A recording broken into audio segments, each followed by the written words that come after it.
So bless me and welcome on one of the top players in the entire country in 2022, BJ Edwards. How you doing, man? Good. What's up, bro? How you? Pretty good. Well, since we last talked, you've got a lot more offers, but you also taken the court again, back out there at B Mays Elite, and now you're back out there playing high school ball, and you guys are off to an incredible start. Just take us through the season so far, and what it feels like to be back out there. It feels great to be out there playing. I know some states can't even play and stuff, so it's really good for us to get out there. We played Hamilton Heights. We really got a good win over them. That's probably like the highest ranked team we played so far. Other teams are local, but yeah. Last time we talked, you talked about how this is a situation where coaches putting you guys in to go play top teams in the state, out of the state, and Hamilton Heights is one of the top teams you could play in the country. And you guys pulled off a big win there. Take us through that game and really what your mindset was heading into that. Yeah. We was my mindset on them. We was watching a lot of film, studying them, watching how they play. So we were really ready and prepared. The game was kind of slow start. I mean, at first the game was really good. We were off to a good start. I was hitting a lot of shots on first half, and then it kind of slowed down toward the end. But we held them off. We were leading the whole game. We were up by leading the whole game. So yeah. This is the start now of you being an upperclassman. It's really time to start showing that you are not just a great player in your class, but now one of the better players in the country. So kind of take us through this. What's your approach to the season now? What do you want to go out there and do personally, both that, but also as a team? Personally, what I want to do is just definitely make my teammates around me better, make them more comfortable, and at the same time, just be the leader on the court, and make myself better at the same time as well. Paul Biancardi came out before and said something about you that is true. You play to win, not just trying to make your own plays. That is a mentality that not a lot of guys have, but for you being the guard, the point guard, the leader of a team, that's critical. Take us to that mindset. Who kind of established that in you, and when did you really start not just worrying about yourself, but worrying about the team and the success of the team? Yeah, just I've always been competitive as when I was younger. I just don't like to lose. I've always been like the leader situation on every team I play with, every sport. So it's really just in me. And yeah, just making my teammates better as well. It's just all in me. In the high school scenario, you're a guy that obviously can't take over. You often are the leading scorer, leading guy. When you're playing AAU and you play with guys like Brandon, Andrew, a lot of those guys, obviously it's time to show that you can facilitate and you truly are also a pure point guard. What was it like playing with B Mays Elite and really kind of establishing yourself as a top guy in the country? Um, I really just look at it as like not having to score, not really like I mean not saying not having to score, but just not worrying about who's the leading scorer or anything, just playing as a team, sharing the ball with the guys, and it really makes me better going against the top guys like Brandon and stuff, playing against him, practicing with him, stuff like that. Now you do have the ability to go out there and score 30 or more a game. You even potentially could have put up a 50-point game a couple weeks ago. How have you learned though to balance both the passing aspect to your game, but also what you have to do on the court scoring wise? Yeah, I really just balance it. If I see anybody open, I'm gonna kick it ahead, of course. Um, I just really know how to not force any shots, take good shots a lot. If I'm open, I'm gonna shoot it. If I'm not, I'm gonna pass it basically. Now you are a little bit underrated, but in terms of the whole spectrum, you've always kind of had eyes on you. You've been someone ever since middle school that people have talked about, seen as a good player. How have you become accustomed to having this spotlight on you, this attention on you since pretty much middle school? Yeah, it's really a like an X on my back. I feel like, I mean, everybody knows I'm the dude on the team, the go-to guy and stuff. So I really just got to keep working. Never get too comfortable and stuff like that. Just know everybody's working, everybody's in the gym as well as I am. So I really just look at it as a good thing. And you're in a state that is elite. You guys have a lot of big time players, especially top ranked guys. Kenny Chandler was there last year. You guys had a big game against him last year. Some guys like Alex Guy Clark's out there. You have Brand, a lot of different guys out there. What's like going against those guys and kind of know that there are guys at your position, even your own class, that you compete against and have a chance to prove that you could be better than them? Yeah, it really something I look forward to is playing against those guys and just showing that I'm a top guy in the state as well, can play with them as well. And yeah, that's what I really look at it. It's like, And it was kind of a statement situation for you. You got to go out there last year. You pull off the big win against Kenny Chandler. What was that game like? And really, what was your mindset heading into that, knowing that this is a situation at a time that you could potentially prove yourself against a guy of his caliber? What was your mindset heading into that? Yeah, that really was my mindset. Since we had moved into the division last year, we knew that they were the state championship. They won state championship not last year, but the year before that. Mm. So we really had just that was the game I was looking forward to, and I knew that if I went out there and played my hardest to show that I could play with him, that things would go good, and that's what happened. We won. Now, there's a new guy came into the state, Sky Clark. I'm not sure if the schedules were aligned for you guys to play him, but in a situation like that, he's in your class. What would be your mindset heading into that type of game? Yeah, that's the same situation as Kennedy Chandler as well. They're in our division too, so we may go see them at state. So if that happens, then I'll just take it the same way, Kennedy Chandler, and look forward to the game and just prepare for it. I know a lot of guys don't like looking at rankings in terms of actually mattering to you, but you obviously see it, and they don't have you necessarily where you should belong. Personally, I think you're a top 40, top 30 type of guy. But what kind of goes through your mind when you look at the rankings? Yeah, I really don't pay attention to them as much.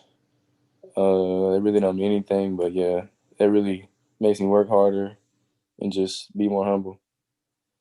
There's a guy on your team, Blue Kane. He's an up and coming guy, but he's really starting to come into his own as well. How have you kind of taken him under your wing and kind of mentored him now as he gets ready to kind of come into his own form now? Yeah, that's a great player. Real bouncy.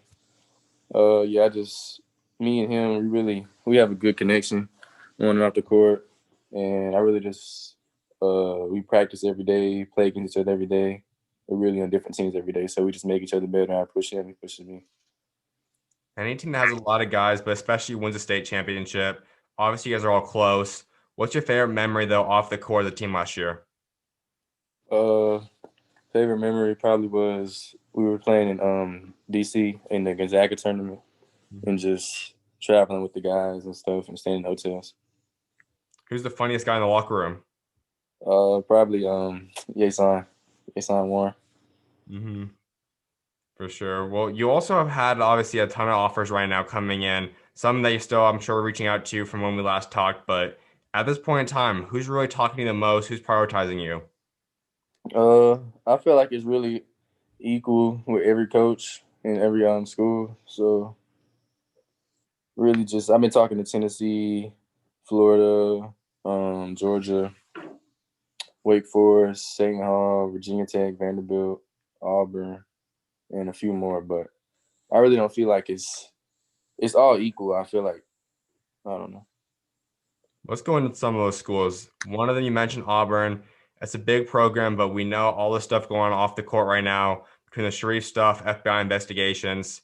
You as a prospect, and they're not the only school that has that, but any school that's kind of going through off the court issues with the FBI and whatnot, what goes through your mind? Do you look at that? Does that impact your recruiting? What's your thoughts on off the court stuff like that? It really doesn't impact my recruiting. I don't see. I mean, I don't know what the real situation is with him, but I like Auburn school. I like the coaches. It really wouldn't change anything with me going there or anything if I would, but I don't know. I really don't see it as a bad thing. They are nearing that category of pretty much like a point guard university where they've been producing a lot of big time point guards for the past 4 or 5 years now since Coach Pearl got out there. How appealing is that to you?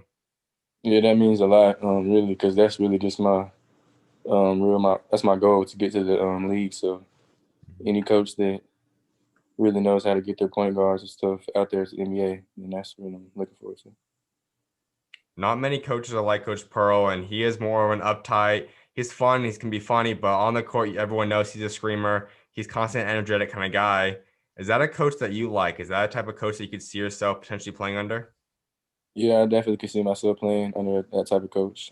Just the coach that's going to stay on you and just let you know right from wrong. Build your dream coach. What's the personality type, the game plan, what he's accomplished? What kind of would be the dream coach makeup for you? A dream coach would just be someone that really doesn't sugarcoat anything, lets me know the truth. A guy that's going to stay on me, um, and a guy that just makes it better every day. Tennessee is a big one. That's one everyone always likes rumoring because the hometown team. Once again, they've produced a lot of big time guards. But overall, what do you like about Coach Barnes and just Tennessee as a program? Yeah, I really like Tennessee as well. I talk to them almost every day. I really like what Coach Barnes does. I heard a lot of stories about Coach Barnes from just Jaden Springer and stuff. I talk to him a lot. Uh, I really just like how Coach Barnes just gets his guys out there. He doesn't sugarcoat anything as well. Pushes them every day. Uh, yeah, If that ultimately is the route you decide to go down someday, that would be a big title. You're the hometown hero, staying home, going to represent the hometown team. Is that something that you really like? Would it be cool staying home, being around family, and representing the hometown team? yeah, I really would like to do that. In terms of Yes. location for your college, is staying close to home or even a state near Tennessee, and is that any kind of importance to you? That's really. I mean, yeah, it would be cool, but I really just want to go to anywhere that's gonna make me better, no matter how far away or how close it is. Wake Forest is an interesting one because this is a new revamp, a new coaching staff's been implemented this past summer. What's your thoughts on Coach Forbes and just the overall programs being able to build out there so far? Yeah, I really like Coach Forbes as well. I had a Zoom call with him almost like 2 months ago. He was just showing me all the stuff they did in practice, just everything they do. He said like they run 2 or 3 point guards on the court at one time, so that's really something I can just go to Wake Forest and start maybe and play with the point guard they already have. Or and I also like how he said he recruits offense and teaches defense. I mean, I'm a defensive player, but I really like how that is too. How he goes about that. What kind of offense fits you best? Is there one that you'd rather play with a dominant big man, a guy that plays a three out with guards, a 4 or 5 out kind of situation? What's kind of the playbook that you like?